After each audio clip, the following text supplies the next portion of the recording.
Di video ini saya akan menjelaskan masalah apa aja sih yang sering terjadi di instalasi rumah yang sering sekali dialamin oleh rata-rata masyarakat umum.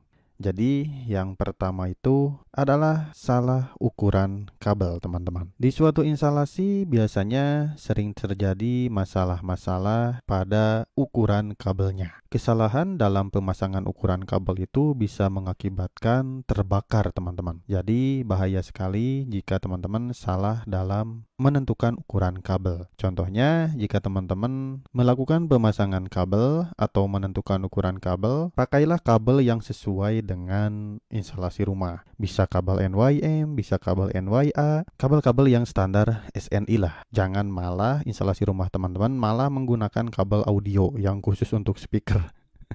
Rata-rata banyak ya yang bertanya, apakah bisa menggunakan kabel audio untuk instalasi rumah? Jelas-jelas tidak bisa, teman-teman, jangan dipakai. Bahaya, itu bukan peruntukannya. Nanti rumah teman-teman kebakar, malah yang disalahin listriknya. Kayak gitu. Untuk yang nomor 2 yaitu instalasi kabel kurang rapi, teman-teman. Jadi contohnya di sini ada pemasangan instalasi yang di atas plafonnya acak-acakan kayak gini. Ini hanya contoh saja ya, jangan ditiru. Jadi pemasangan itu jangan seperti ini, teman-teman. Teman-teman bisa rapihkan supaya nanti ketika ada maintenance, teman-teman bisa memperbaikinya dengan mudah. Tidak seperti ini acak-acakan, kabelnya kemana-mana, tidak rapi ya kelihatannya. Pasti tukang listriknya ini tidak dibayar kayaknya. Makanya acak-acakan seperti ini. Oke, next. Jadi nomor 3 di sini sambungan kabelnya tidak aman, teman-teman. Jadi jika teman-teman ingin melakukan pemasangan instalasi rumah, tolong diperhatikan penyambungan kabelnya. Jangan sampai penyambungan kabelnya asal-asalan. Biasanya yang salah itu rata-rata pemasangan kabel yang serabut ya. Karena yang serabut itu agak sulit untuk disambungkan. Biasanya terjadi kelonggaran di sana yang mengakibatkan jika terjadi longgar itu akan terjadi arus bocor, teman-teman. Atau bisa juga ada percikan-percikan di sini lalu terjadi kebakaran. Nanti disalahin listrik lagi. Maka dari itu teman-teman perhatikan untuk penyambungan-penyambungan kabel di instalasi rumah teman-teman. Jangan sampai ada kelihatan yang longgar. Sambunglah sesuai dengan aturan yang ada. Untuk selanjutnya yang nomor 4 yaitu penggunaan saklar dan stop kontak tidak sesuai, teman-teman. Maksudnya tidak sesuai itu apa sih? Jadi contohnya pemasangan saklar ada yang di bawah gitu.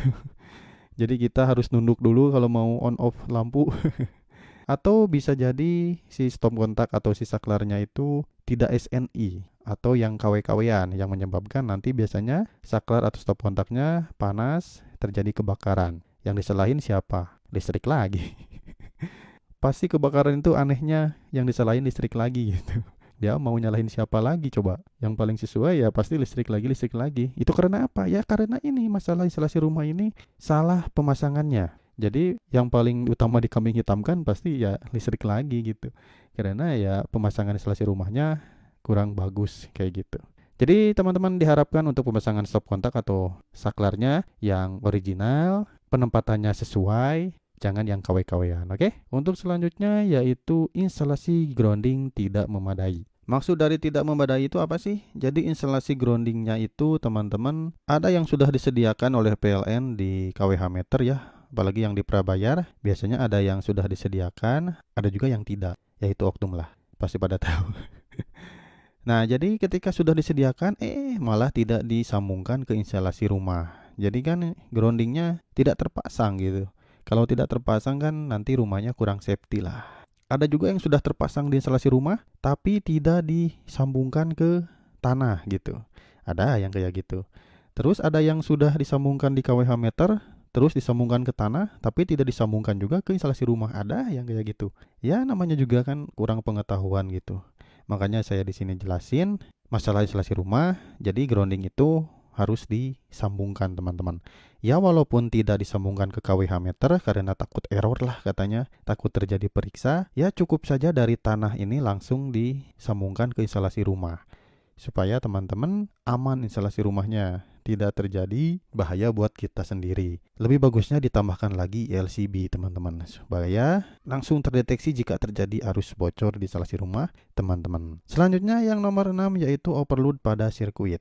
Maksudnya dari overload itu apa sih? Ini biasanya banyak sekali yang mengeluh MCB-nya sering jeklek, MCB-nya sering trip, MCB-nya sering panas, ataupun bosan jeklek wae gitu kan. Nah, ini biasanya ada sedikit kurang pengetahuan dari masyarakat bahwa teman-teman contohnya menggunakan ampernya sekitar 4 ampere untuk MCB-nya. Sedangkan penggunaan rumah teman-teman itu lebih dari 4 ampere. Ya, maka dari itu MCB-nya akan selalu trip, teman-teman. Contohnya yang 4 ampere itu yang daya 900 volt ampere ya. Maka dari itu, jika teman-teman daya rumahnya 900 volt ampere, ya daya yang ada di beban-beban elektronik itu jangan melebihi dari 900 volt ampere. Jika melebihi 900 volt ampere, maka nanti si MCB-nya akan trip, teman-teman. Nah, itu untuk penjelasannya. Sempat juga ada yang bertanya kepada saya, ini kenapa MCB-nya jeklek terus ketika si rice cookernya dinyalain atau sedang menanak nasi. Pas saya tanyain ternyata dayanya hanya 450 volt ampere. Sedangkan beliau menanak nasinya itu tidak sambil dimatiin dulu untuk seluruh lampunya, atau ada kulkas di dalamnya, atau ada TV-TV. Sepengalaman saya, jika rumahnya dayanya 450 volt ampere dengan menggunakan rice cooker atau sedang menanak nasi, ya semuanya dimatiin dulu lah supaya nanti kuat untuk dayanya. Jika masih komplain juga MCB-nya sering jeklek lagi, ya naikinlah dayanya ke 900 atau ke 1300 supaya nanti beban di rumahnya bisa teratasi. Kayak gitu, teman-teman. Untuk selanjutnya, kesalahan pemasangan MCB. Jadi masalah instalasi rumah itu lumayan banyak ya.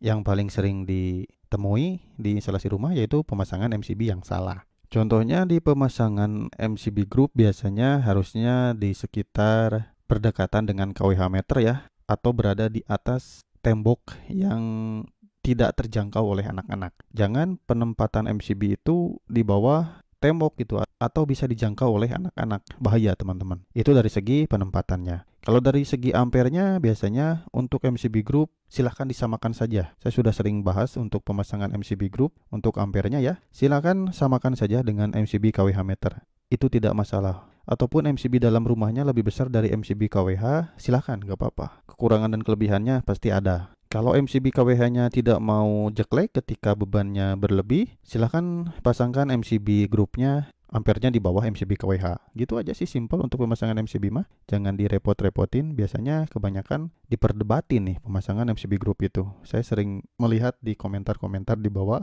tentang pemasangan MCB. Selain kesalahan pemasangan juga, seperti yang sudah tadi saya bahas ya, tentang MCB selalu jeklek. Nah, itu tuh paling banyak dicari kenapa MCB selalu jeklek. Banyak sekali sudah saya bahas di channel ini, silakan dicari-cari saja di playlist kenapa MCB itu selalu jeklek gitu kan. Pasti ada masalahnya, bukan tidak ada masalah. Pasti ada masalahnya kenapa MCB bisa jeklek. Nah, yang terakhir yaitu kurangnya pemeliharaan rutin. Nah, ini yang paling utama, teman-teman, bagi instalasi rumah kita. Instalasi rumah kita itu harus dipemeliharaan secara rutin, teman-teman, atau harus sering dicek untuk instalasi rumahnya. Jangan mentang-mentang menyala terus tetapi tidak dicek. Usahakan cek kabel-kabel di atas, takutnya kena tikus jadi arus bocor, kan jadi rugi juga buat kita. Cek juga MCB-nya, cek juga stop kontaknya, cek juga semualah peralatan-peralatan listrik yang ada di instalasi rumah teman-teman. Waktunya kapan? Ya setahun sekali lah cukup, atau sebulan sekali lebih bagus kalau untuk pemeliharaan rutin mah. Tapi kalau untuk penggantian kabel ya, untuk penggantian kabel saya sarankan 10-15 tahun ganti, teman-teman, rombak semualah. Itu saran dari saya untuk kabel. Tapi jika ada yang komplain nih, saya dari tahun 97, dari tahun 87 belum diganti, aman-aman saja kok. Nah, itu belum tahu apesnya. Kita kan gak tahu apesnya kapan. Kabel itu pasti ada masanya, teman-teman. Saya harap dari 10-15 tahun pemakaian instalasi rumah, silahkan digantilah, dirombak total. Takutnya ya terjadi kebakaran, nanti yang salahin siapa? Listrik lagi. Kayak gitu, teman-teman. Jadi jika ada yang komplain dari tahun 93, dari tahun 87 masih bagus, ya silakan saja. Gak apa-apa. Saya tidak ngajarin yang gak bener. Ya saran saya kayak gitu, 10-15 tahun silakan diganti. Oke? Terima kasih, teman-teman. Hanya segitu saja nih untuk pembahasan masalah instalasi rumah. Mudah-mudahan bermanfaat. Ditunggu untuk video saya yang selanjutnya.